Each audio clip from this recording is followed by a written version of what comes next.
Let me first say that I really think that these alliances where particularly emerging economies come together to support each other's interests and to support their mutual interests are really important. And for that reason, I really support the existence of the BRICs. I support a developing a country agenda because the powerful countries in Europe and North America do not a lot of the time think about our interests first. We have to fight for our interests, even though certain countries like China also forget that we exist when they're acting in their own interests. But that's a discussion for another day, which I will expand on. The point is, I support the concept of the BRICS. I support the expansion of the BRICS as long as those countries are acting with a genuine intent and are wanting to support a broader global development agenda. So let me put that out there. Then there has been two issues that have dominated conversations, which to me are frankly a distraction because they're not important to South Africa in particular. And that is the issue of de-dollarization and the issue of a common currency. So let me start with the de-dollarization because there's a lot of people who are very unhappy about the dominance of the West. I don't think that there is any block of countries that should dominate the world and get to determine what the rules are and how the rest of us should conduct business.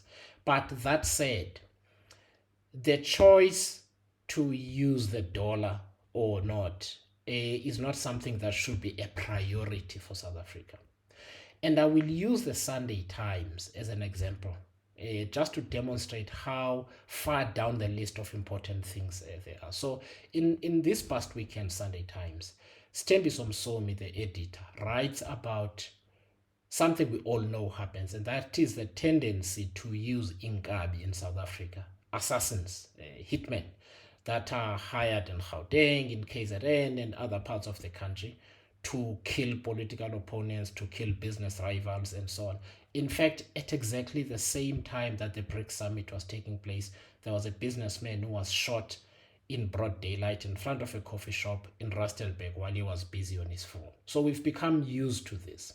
And unfortunately, any country that is that lawless, such as South Africa is, nobody, South Africans in particular, will want to put their money to invest in businesses in South Africa. That's just a fact of life.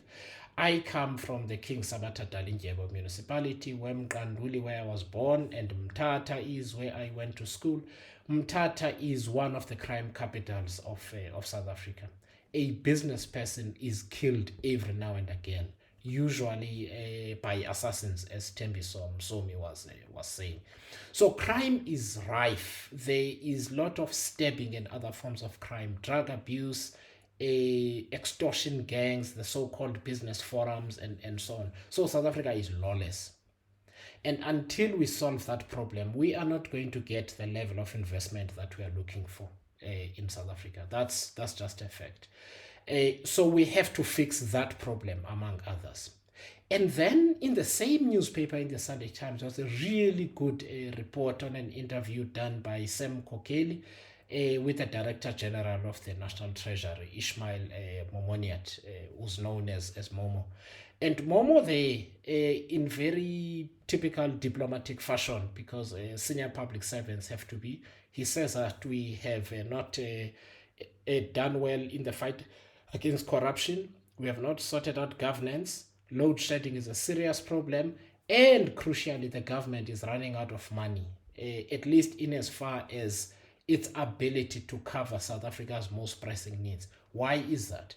It is because the tax revenue that was anticipated this year is not going to be realized. So there's already been a directive that departments need to curb their spending so that we do not spend money we don't have. He says even when we go to international markets to borrow, sometimes people don't buy our debt.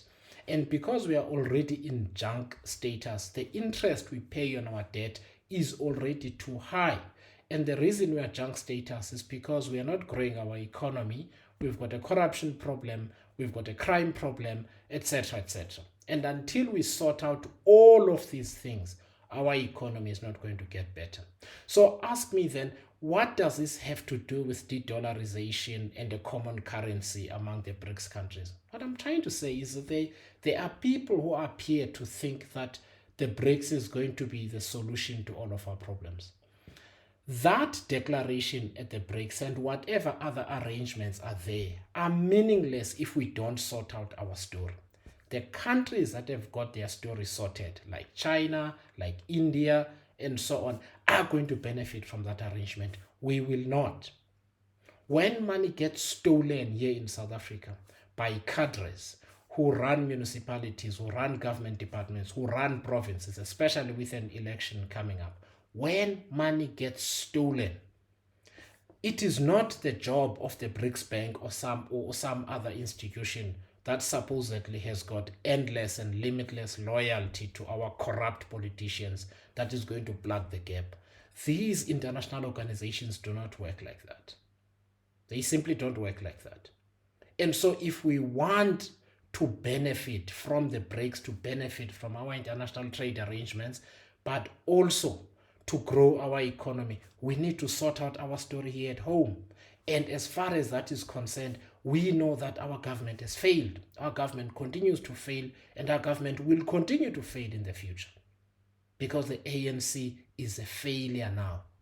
So unfortunately, those jets that were flying and making noise across Johannesburg and Pretoria, firstly, and all the pomp and ceremony that was taking place and all the noise about de-dollarization and the common currency are going to come to naught.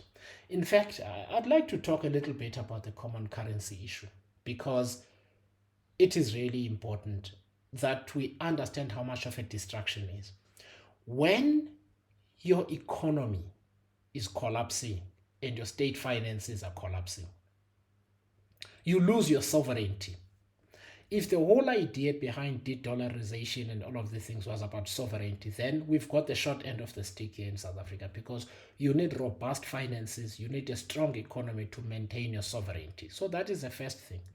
The second thing is the other countries are going to refuse to underwrite our corruption here so that they can be part of a club with us, but we don't sort out our story. Thirdly, I want to remind people of what happened in Greece. When Greece fell into a crisis, Greece is corrupt. They were not collecting taxes. Whatever taxes were being collected, some of it was being stolen and wasted, and people were avoiding to pay tax because they knew somebody in the government and so on.